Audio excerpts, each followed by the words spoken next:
Hello, hello. Here we are again, coming to you from Broadcast Team Alpha on 44 different platforms around the world with the Paranormal World Show. And this is the show for the thinking American and global citizen, the ones that is not afraid to put his toe outside of the box and look around and see what is else out there that we haven't been told about on 5 o'clock news. I think there's a few things we need to learn. And we are on 44 different platforms. One of them is the Conscious Awakening Network. And we are on there and we are transmitting live. And you got to go visit those people because they are phenomenal. They got just about 50 different shows about all kinds of things that both you and me need to know about. And you're going to enjoy that place.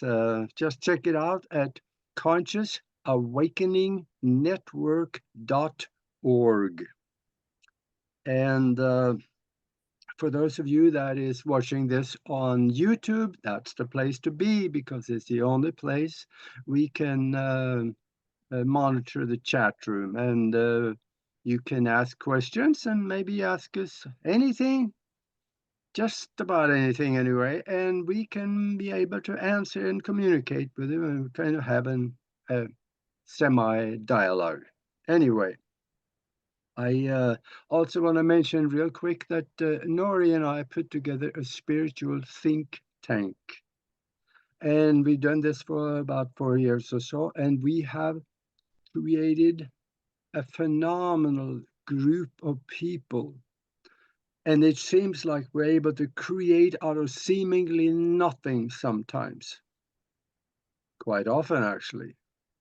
And that especially with healing, monetary issues, money just shows up because the universe provides if you know how to communicate with that universe in its language, which is not one of words. And otherwise, before I introduce the guest, I want to tell you how you can communicate also or contact myself and Nori. And you just send us, go to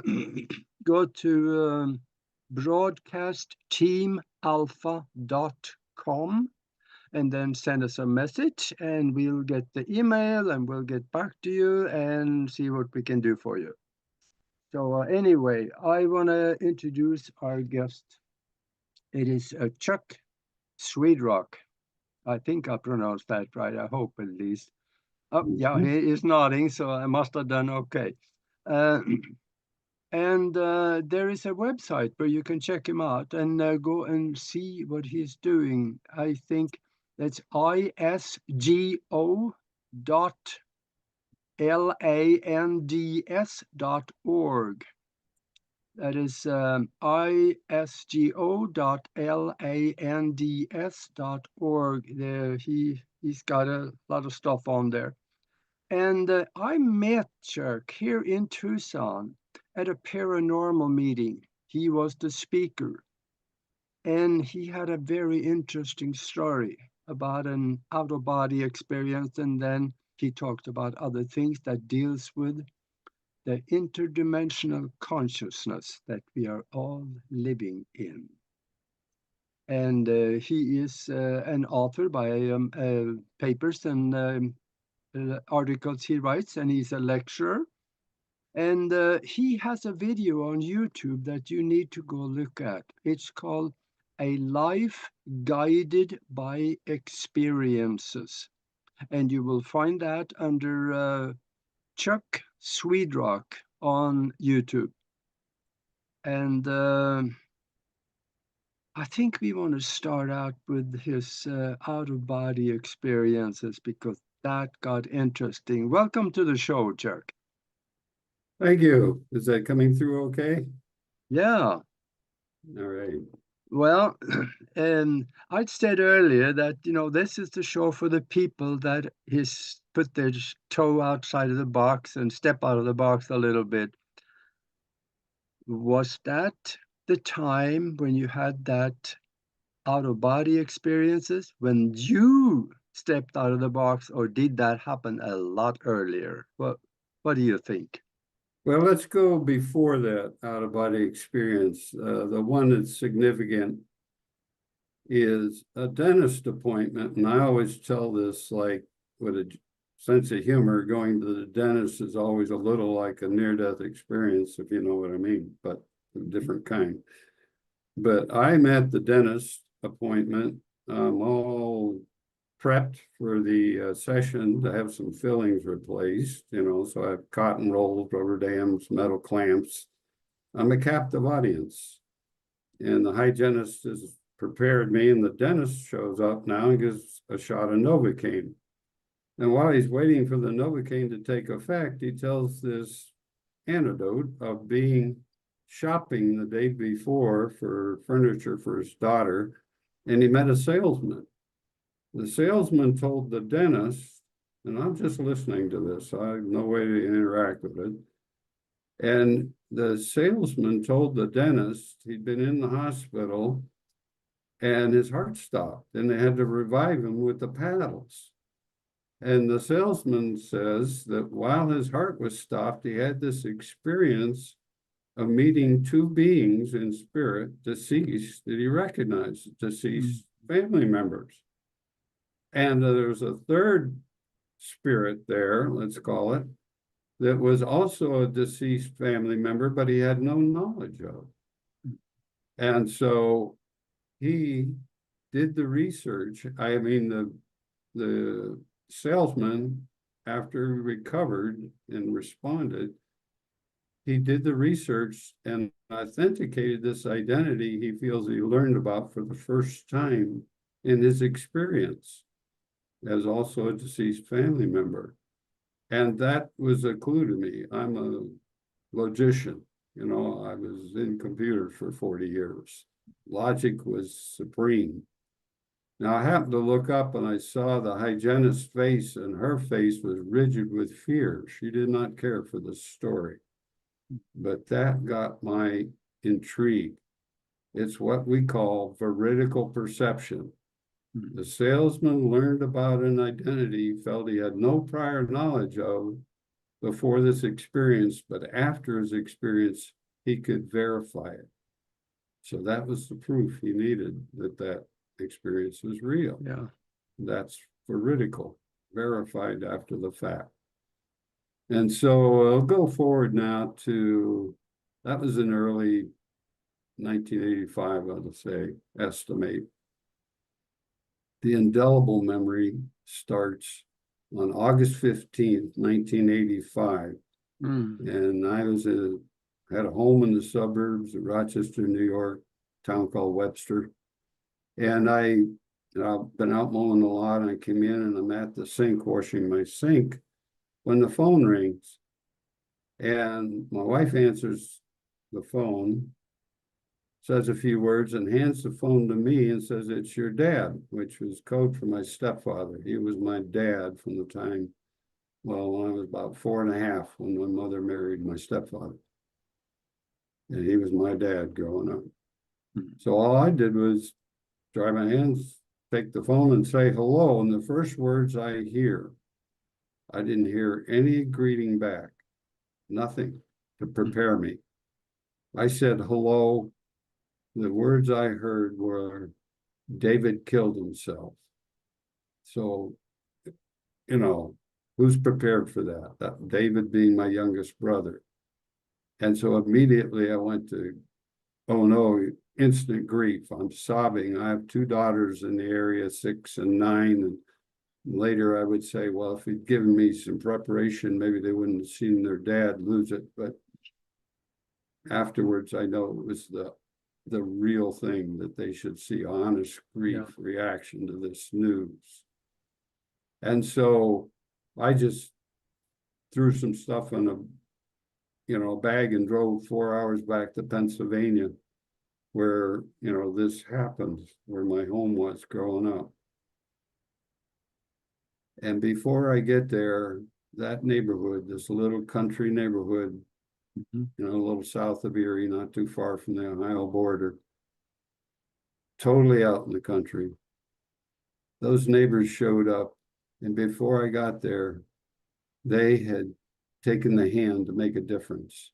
My brother had come home from a wedding. He's 21. He'd been out on his own.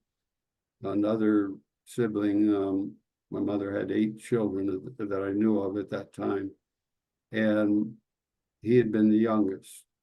And so he went out west to live with an older sibling, and they trained him in a technical career, and he just couldn't take it being away from home. So he came back home, and I think he must have felt like a failure. Since he went to a wedding, he came home of another sibling, Mhm. and he came home. He went up to his bedroom. He went to the gun cabinet, got a high-powered rifle, went up to his bedroom, put the muzzle under his chin, and pulled the trigger. My parents are in the house, hear this sound, think it's a backfire. Mm. My dad goes up, opens the door, and his reaction is, Dorothy, you got to see this. And you say, oh, how awful. But knowing my mother, she'd have thought him thinking she could make a difference. Mhm. But it was instant resolution. And like I said, by the time I got there 4 hours later, the neighbors had shown up. They'd cleaned up the bedroom, taken the furniture out, burned it, put a picture over the bullet hole in the wall. That was a small community church, independent Bible church right out there in Pennsylvania. And that's what churches are for. It's who we are for each other in times of need like that. It's not the belief in the dogma and the doctrine so much. It's who we can be for each other, make a difference. So I went back home, after the week being there through the internment in the cemetery. I get home and I call my confidant at the time was my stepmother. And she lived in Florida, and I called her and told her what I'd been through, and she said, you need to say goodbye to your brother. And I realized other than that initial grief, I just put it on hold other than thinking, what had I done, or could I have done something different to help prevent this? And so I found some quiet time, and I'm not a practicing meditator particularly, but I'm in the bedroom and I'm by myself, and there's a recliner there, and I recline it, and I feel the fabric of that chair every time I tell this, that Mhm. total memory. I close my eyes and I let the thought go through my mind, goodbye, David.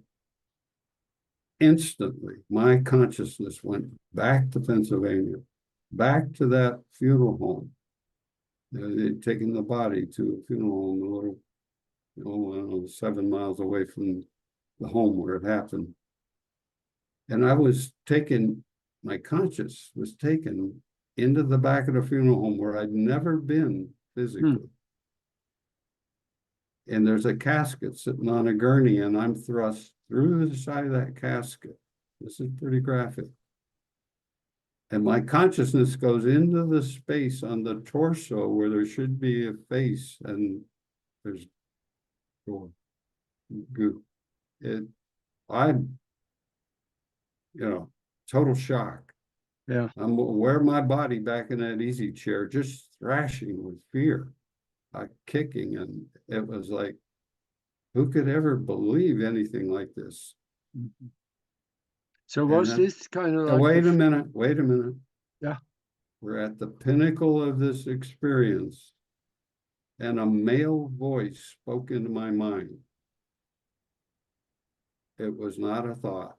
It was like somebody physically was 3 feet away, and then this male voice said 3 words: he's not here.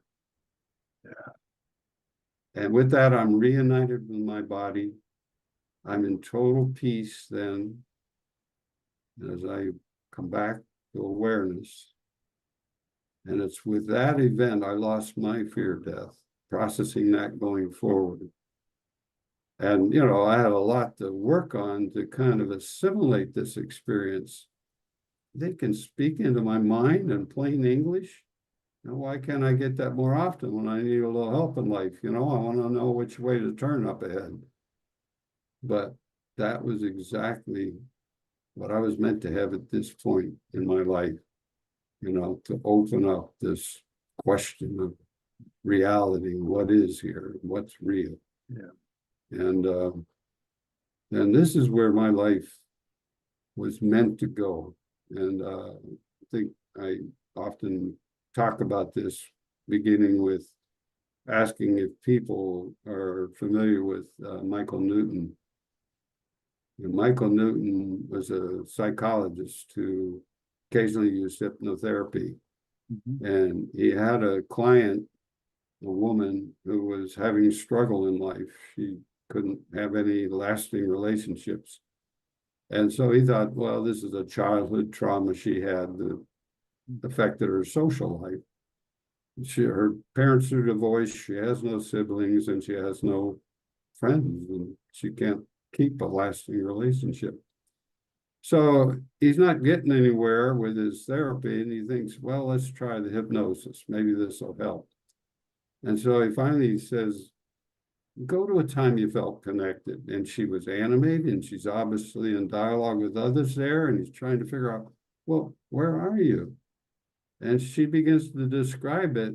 He realizes she's talking about the period before she was born, when she planned to have this very life.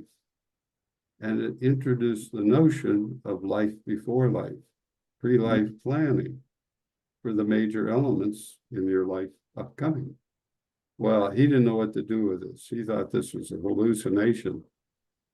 When he had 3,000 cases, Michael Newton, you'll find his work out there under A Journey of Souls, a book he wrote to document this process.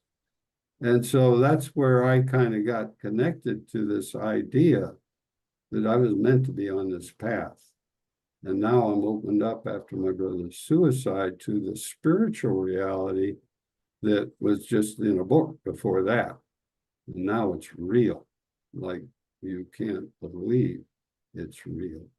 Yeah. So at this point, if you want any questions on that part of it, before we go to my near-death experience, we can take a pause. Is there a question? I think there is quite a few more people that have experiences similar to this one, but they don't really dare to talk about it because of the stigma of, oh yeah, he's nuts anyway. And no, I think people should talk about it like you're doing, because when one person talk about it, you probably will open up the minds of at least two or three other people that now become open to the fact that there is more. We're not just here, and there is no such thing as death. That gives a hope to a lot of people, don't it? Right. Well, and to make this in the narrative that I was sharing, I had already known about this concept of a near-death experience before my out-of-body experience. So it was stepping along the path of learning about this reality. And so I already has opened up to the subject of a non-material reality in that sense. I've been raised in a Baptist kind of home, the Independent Bible Church, and I became a teenager and too smart for all that. I'll put all that behind me, because they tell me over and over again, you got to take it on faith. And as I share in that YouTube you shared with the audience, that didn't work for me. Because of my childhood, I'd seen so many different variations of life before I was even 5 years old, you know, you got to take it on faith. It's just not going to work. Mm-hmm. I had to have a logical way to step through Yeah. these ideas. And so as we moved forward in time, I got connected to the International Association for Near-Death Studies. I was trying to start a group in Rochester for people to get together and share their experiences. Because that's where, as you indicate, it happens. When you can hear somebody else or they can hear you talk, it helps both parties establish this reality that, as you mentioned, is a source way beyond this physical apparatus we're currently carrying along. So in that way, I got recognized by members of that organization. They asked me to be on their board of directors, and I helped run IANS groups for almost 20 years. And then COVID shut down the in-person groups, and I was a technologist. Computers were my thing. I helped get the online groups going like we're doing here, you know, Yeah. so that we had Yeah. those groups. But my near-death experience, which I didn't share at that time, that has to go back even further for the seeds that were planted. As you might see, this is Mm-hmm. a Marine Corps emblem. I was drafted in late 1969. I had graduated from college, got a job in the computer field, really phenomenal, up in with Xerox in the Rochester, New York area. And then I got this letter in November, greetings, you know, and so I had to pack up my house at that time, Yeah. and move back to Pennsylvania and go to Pittsburgh, Pennsylvania to the induction center. And I'm sitting in this room with 100 and some other guys that got that same letter. And a man comes out of the, back, and he's reading off a list of names. And he's looking around the room. He looks at me, I'm off to his right. And I don't know him from Adam. And he calls my name. He says, all you guys go up to room 3, whatever, you're now Marines.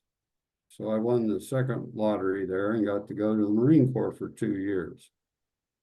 And so, and the video I share about how he came to understand who I was. But as I went to Parris Island and did the boot camp, then immediately after boot camp, you go to infantry training, which was in Camp Lejeune, North Carolina.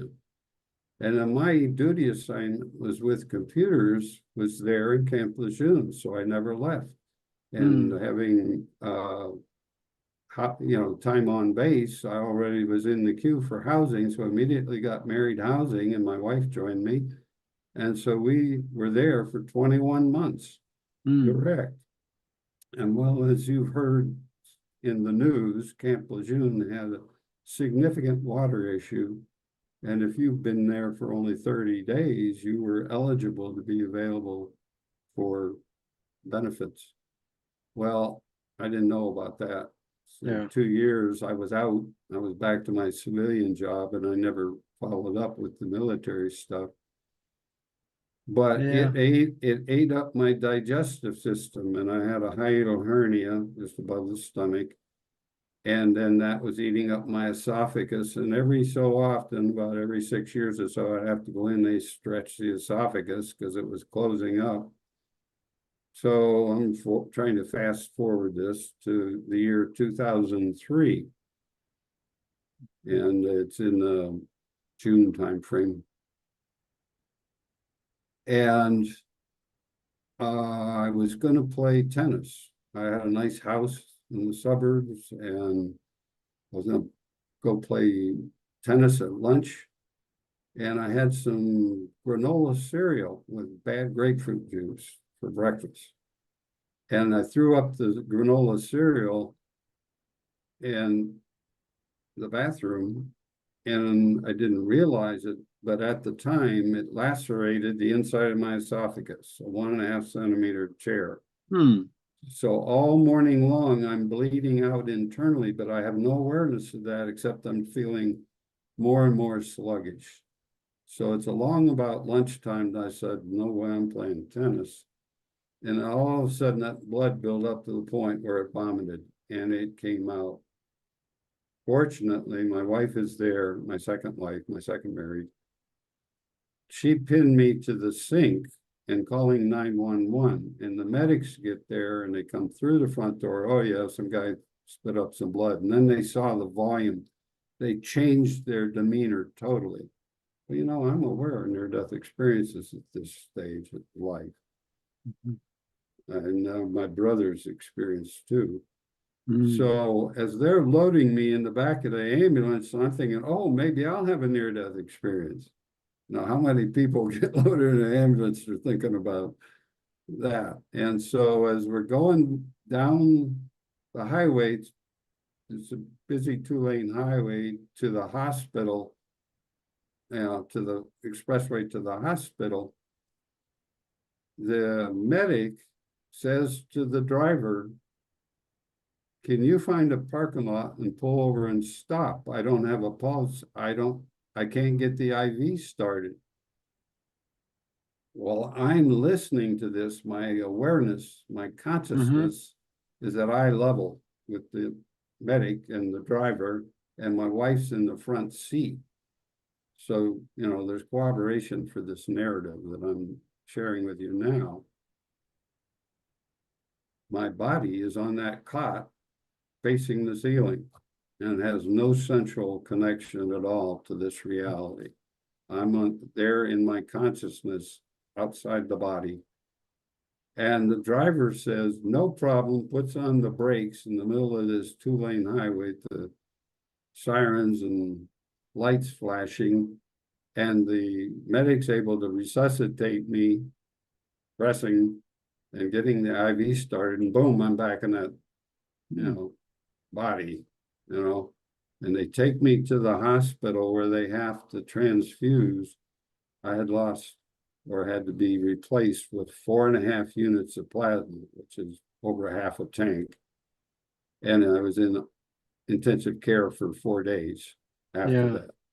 Mm. So that was my near-death experience in the back of that ambulance, you know, Yeah. out and boom, then I'm back in. Just what I said. Maybe I'll have my near-death experience. Yeah. When someone is out of the body like that, did you have a feeling that it was a localized experience, or did you feel that it was perceived to be in another location? Well, I'm describing it as though I'm watching it because have a visual Yeah. field. I have an auditory field as I'm hearing the conversation, but clearly in my spiritual state, I have no physical apparatus for this to be happening. And my consciousness is outside of the walls of that ambulance.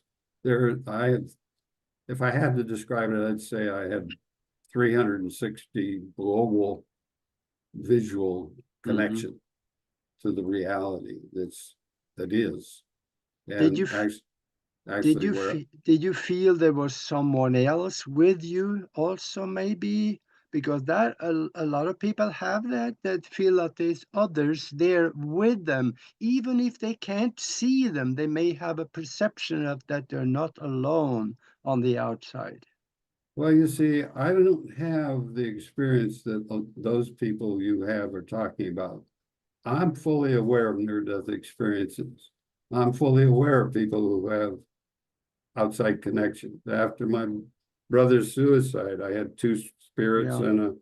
and so I had these awarenesses. So I didn't perceive another there. As a matter of fact, I usually share this with a reference to the book called Evolution Angel. It was written by an emergency room doctor, and he wrote it under a pen name, and then he finally came out of the closet. Yeah. I'm trying to remember which name he Michael Newton, or no, that Michael Newton was well, it's not important. If you look up Evolution Angel, you'll find who that is. in the book, what I recalled, the distinct piece that fit for me was the feeling that the person who had the spiritual connection was talking to a spiritual being, and he asked at one time, "What's your name? What do we call you?" So Yeah. he's thinking it's an angel. So human wise, we got to give it a name, so we'll call it an angel. What came back from that source was, you can call us evolution angel. It's Okay. all of the universe, all of source being what we need for the communication. So you need an angel, we'll be an angel. We need you to be a deceased relative, we'll be that deceased relative. So they'll materialize out of that ether, or all the source. You know, so the cosmological view of all this is there's only one existence, it's source. We are all part of it. Everything is a part of it. No piece can be taken out of it, like happens in a lot of religions. You know, we have a dual source. They try to talk about God. I don't use the word God. There's source, or all that is. That's reality. Yeah. And we have the elements that come out of that to give this. And so what you say, well, why is that? And it's because source needing to kind of having the notion of what is this, or who am I, has to manifest experience. All the way from being a rock to salamander to you or I. What do you think about, you're talking about source? What do you think about source is the only thing there is, and whatever else that we perceive is only a mind-created, perceived experience, maybe for our purpose and others' purposes? What do you Well, think? Because I quantum would, mechanics are seeming to support that a little bit. well, it's on another platform, but if people will look up Jim Bruton, it's Jimbruton. Jim talks about, and he has a website, In Between Productions. So put those words together, in between, and plural, the word productions. So all one run together words, inbetweenproductions.com. And then there's a recording on there of him talking about the in-between. And what he describes is the in-between is that spot that there is no time. There's only, as you say, this one moment out of which everything manifests, or appears to manifest in our consciousness.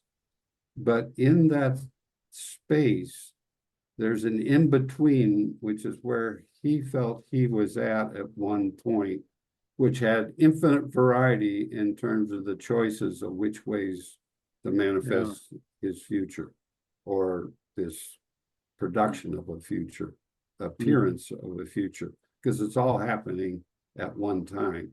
So we've gone to the most esoteric view of reality that we can when we talk about source, or all that is. Yeah.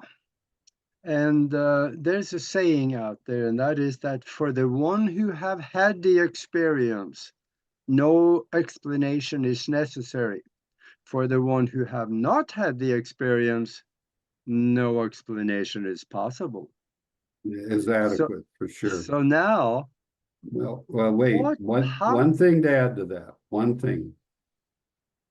You cannot have one experience without the other. Yeah. You cannot have white without black, or something to contrast. So that person who doesn't know that all that is experience and can't talk to it is the contrast the other can use to manifest that reality, which all is a piece of all that is. That's my 2 cent view of it. Yeah. for those people that is totally in the box. All they do is get their news from 5 o'clock TV, and they're living a life, have no spiritual knowledge, or don't even care. How would we talk to them if they just happen to ask, what do you think is after that we die? How do we communicate this to them so that they can at least be a little curious? Because curiosity starts all kinds of things. They can start researching. What do you think? How do you talk? I have wondered, I have tried to talk to people like that, and it may not come across right, so they just blow me off. Well, they're on the path they're meant to be on. So my philosophy is the first thing to do is to exude love, and love being the universal true nature of all that is. Yeah. Out of that, there are a couple of elements which are important. Honest, so being honest about what it is that you think or feel you're loving. And the third element is integrity. If you have those elements, love, honesty, integrity, what will be manifest is happiness. Yeah. So whichever your path is, if it's in that physical box and you just love football games like I do, I love to watch, my teams, but that's an experience of this realm. And how real or logical is it that people pound each other on a field to get a ball moved? And how is it that you have sides? Why is there a loser? So you can have the experience of being a winner. It all works. Yeah. If we just allow it. The problem comes when we try to interpret or make it being. Now, if somebody asks me that question, I would try to say, is there an interest you might have in watching videos on this? And send them off to a video library where there are people sharing their experiences. Yeah. Or if they're in an area where there's a group that shares the experiences, because Yeah. IONS has support groups. They're not really support groups, but they're sharing groups. So that people can get together who have these experiences and they're going to feel okay to share. They're not going to get ridiculed and all that. People can come to those meetings who just have an interest. Well, I'd like to hear a little more about that. That's a perfect place to go. You're around other people. You're listening to them share their experience. I try not to use the word story. As you say, they're sharing their story. That gets all tangled. But when they're sharing an experience, and I think you mentioned it earlier, when you have these experiences, they're indelible. You come back to that experience exactly as the memory is of that experience. You can have other experiences, they're in and out of your mind, and eventually they fade with time. These experiences do not fade in the memory or the recall. Yeah. Yeah, it gets complicated very quickly, but for the people that actually is looking to science for answers, they just might come around too, because we have repeatable scientific experiment that prove there is more. And the double slit experiment in quantum mechanics, that it's totally proved to us that we live in a mind created universe. And then we have the Helmut Schmidt experiment from the German guy, Schmidt, how much more German can you get? And he proved that we can actually change the past. Mm-hmm. So there is so much more. And once you start creating a little curiosity in people, that's most of the time where it starts. Just be a little curious. Well, there's one experience here which sits on everybody's plate. If they have an experience Yeah. that the people around them do not buy into, then they are having to wear that title of pioneer. I was just talking to an experiencer earlier today, and he's trying to get his family to accept him, and his experience happened in the service. He was in Iraq, and he saw a buddy killed. You know, he's in a vehicle with another buddy who's killed, and then he has his experience. And he meets the spirit of his buddy who was killed in the vehicle in his experience, but he calls it distressing. Now, everybody thinks these near-death experiences, oh, they're positive, all love and all. Well, there are a few that they described as being distressing. They're not so beautiful. You know, they struggle with it. Well, because they're wearing that label. If we go back to the beginning where we talked about Michael Newton and planning this life, which is just this narrative of, you know, born, live, die in this physical apparatus. Yeah, Then, and yeah, so, you know, that narrative just gets the seed planted, and then you have free will to kind of steer it this way, steer it that way, and how it's gonna unfold and manifest. Now, certain things, certain seeds are planted in a way we clearly know that they're gonna happen. And so we're only choosing how we want to be involved with it as it unfolds. So, yeah, the bigger picture gets a little murky there as you begin to think of the variables and the permutations. Yeah. And when we met in Tucson here, I don't know, probably close to a month ago now, and we got to talking, and that became a very deep conversation. And I know you have done a lot of pondering on these things.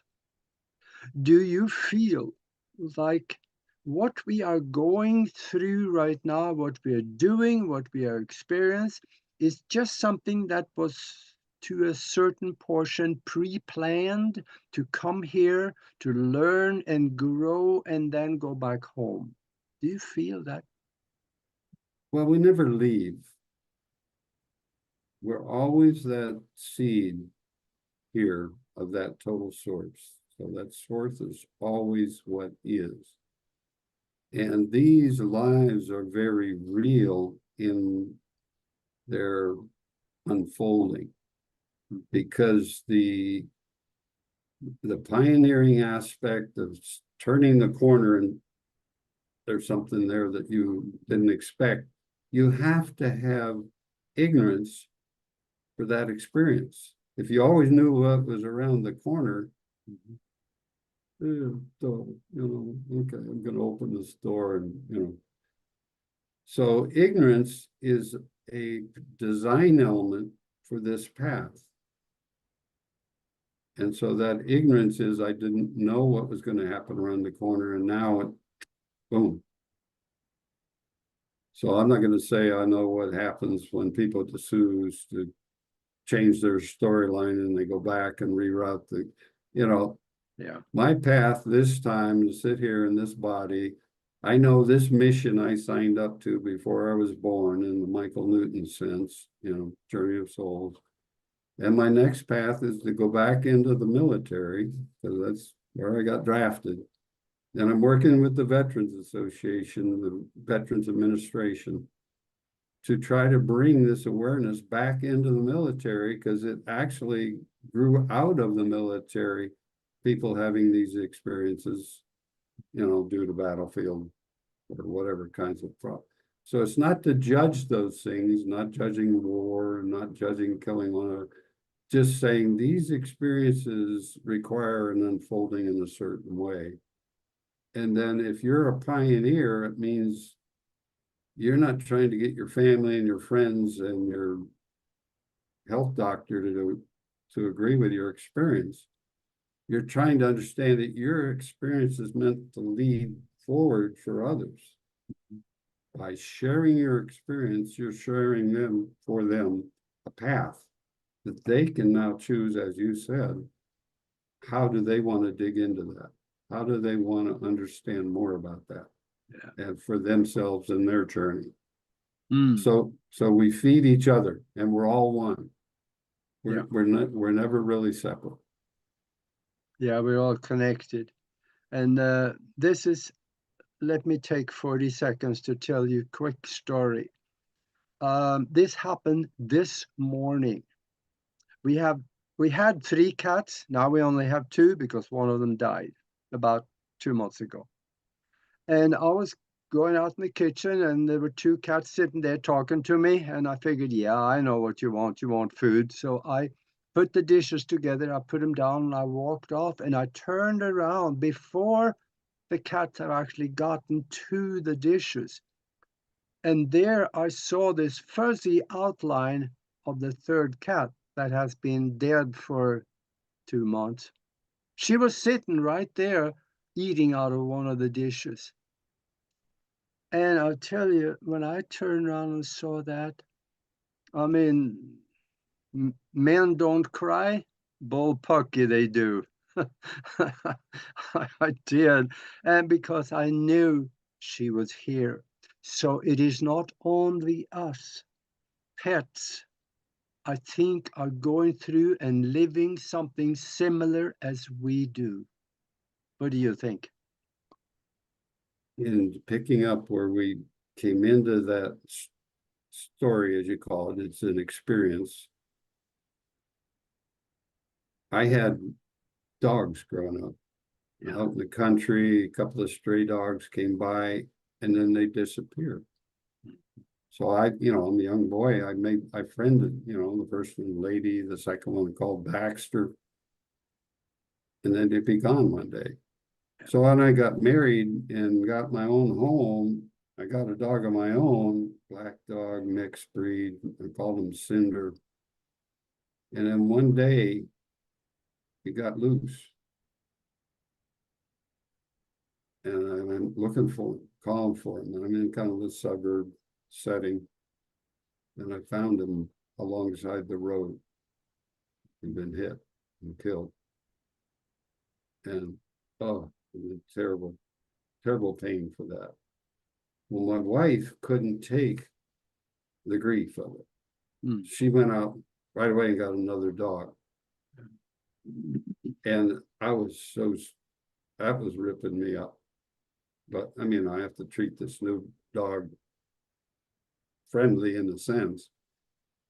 But I'm struggling with my own grief out of that. And then shortly thereafter, she realizes she's pregnant. And so she decides to get rid of the dog, the second dog, the new dog.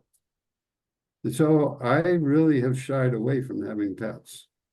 That whole process led me to say, okay, those experiences were very informative. Yeah.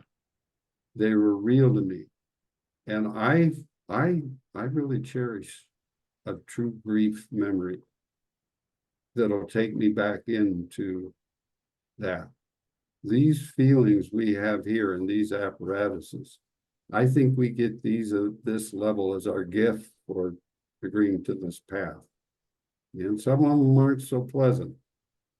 But when you put the mixture of them all together, they give it the richness that these lives have. And we share it with one another when we share our narrative. Mm-hmm. Yeah. And when we think about the higher dimensional existences, which again, quantum physics talk about for the nuts and bolt people out there. But do you also feel that we are a subject of an expression of that? Because here is where we can physical experience, when we can learn grief, we can learn happiness, and it is hard. It is also a saying that you learn more from hard experiences than from successes, or failures than successes.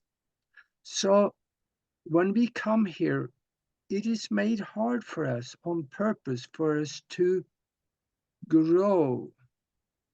And we agreed to do that before we came here. It wasn't just something that's, hey, boy, this is what you're going to do. No, I don't think it is that way. What do you think?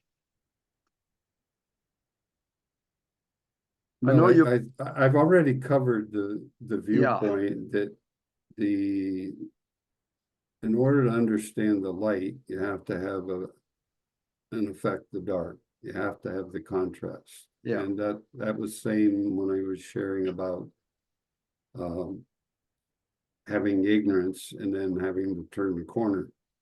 But I don't agree that it's all improvement or growth by having only negative experiences. I don't agree with that at all. mhm, I agree that I know that just what I shared, love, it's teaching love first and foremost. yeah, Being honest about that love and what it is.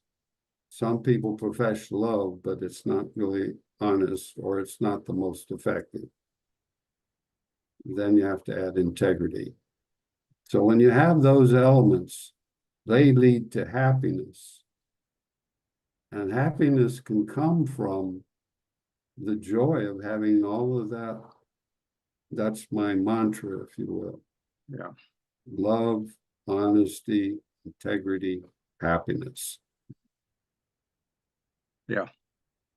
And so, yeah, we're kind of lifting ourselves up by the bootstraps to use you know, When we met, I discovered you to be a very deep thinker. And that's why I want to ask you this one too, that it's just, it's a question that kind of belongs in the 27th degree of education level. But what do you think about karma? What we do here, the experiences we bring with us back, maybe for a life review, and we have to, some religions say we get judged. And what do you think about? Are there rewards for the good things and punishments for the ones that is not so good? well, I go to a Unity church here in Tucson, and they do what they call a candle lighting service, in which they light a candle for all the various major religious facets. And then the last candle they light is the individual candle, the candle for you and your path and your. So whichever of those other candles you've been on, one or more, they fed you in some way. And so that's what I believe is Mm-hmm. that variety of experience gives us the best overall connection to source so that we can learn that mantra of love, honesty, integrity, Yeah, and happiness. It's having that variety.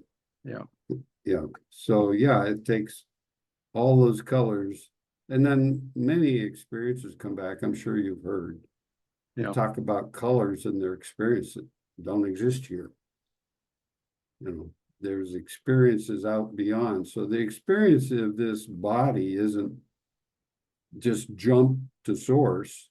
There's various grades, you can call them karma, where you may go through that negative mm-hmm. path, but there is no hell, which is an eternal damnation kind of thing that came out of somebody's belief system. They had to have a Yeah, name for it and a solution. Well, if you didn't pass this test, you're done for eternity, but not at the source level. Nothing is left out of source. They're just yeah, different paths to get there, and some of them are distressing from this human viewpoint. yeah, yeah. And I know uh, there's another 40-second story I got to tell, because religion, especially I'm more familiar with the Christian religion, and they tell you there is 10 things God tell you that thou shalt not do. Otherwise, you're going downstairs, to the place down in the basement next to the furnace. And maybe it isn't quite that way, because we are told one of the things of the 10 things God says not to do is thou shalt not kill. Okay. Okay, now you're shipped off to the war. You kill people in wars. And I met a guy here years ago in Tucson. He was a sniper for the US Army, and I think he had 21 confirmed kills. He did not know the people he killed. He was just ordered to do it. And when he came back, he started going to church, and he was totally convinced he was going to hell. But he had a near-death experience, and he never saw hell. They were wonderful. He met with some people there that he had some wonderful experiences with it. But they told him to go back. You need to go back and talk about this. You have more to do. So he came back. So this is for the ones that think you're going to hell. You don't have to. And that's my opinion. What do you think? Well, I think you really covered it with, you come back and they've learned from the lesson of, now you can call it karma, you can call it whatever you want, but they make different choices. They're transformed by the experience. One of the very big products of studying near-death experiences is how people change after. Their personalities are different. They learn that mantra of love, honesty, integrity, and when they transform, they're a new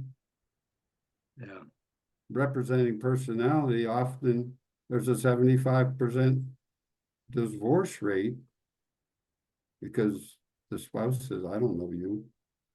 You're not the person I, was with. So, yeah, you need the contrast.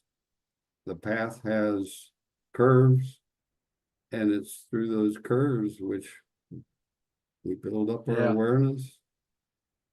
And maybe our awareness is depressed so that somebody else has a lesson to learn. It's a gift we give another. Yeah. Yeah. I tell you, it's complicated before you start looking into what's behind the curtain. When you get a peek at that, things can unfold like you would never believe. Yeah, love only. That curtain is getting thin now. Yeah. Gosh, we're getting down towards the end here, but tell people where they can get a hold of you. And where they can maybe, do you have a video on YouTube that explains a lot of the things that we talked about much more in detail? So yeah, my YouTube is, I didn't write a book. I couldn't write it all down. Maybe if I can find somebody to be a ghostwriter, they can help me. I have too much to do, which is, as a mantra I was given here, actually in the last 24 hours, that I'm supposed to teach. So I can see from my experience that feels real. That's good. Spiritually message, but no, to get the core foundation that has led to this, what you see before you, is in a YouTube called A Life Guided by Experiences.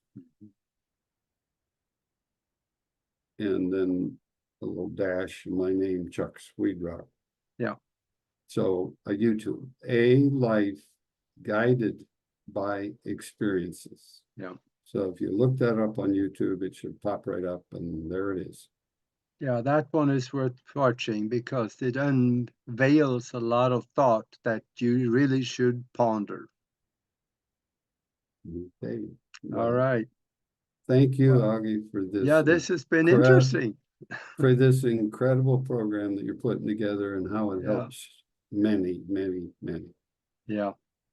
Yeah, I'm going to go back to that paranormal meeting here in town. There's a really good group of people there, so I'm going to go back there. Maybe, it's once a month. So for those in Tucson listening here, consider going and having a look at that. They're just get in touch with me and find out where it is and when before you get connected up with them. So anyway. Yeah, and they can look at the Unity of Tucson calendar because they have a group there for near-death experience sharing and people who are interested in that.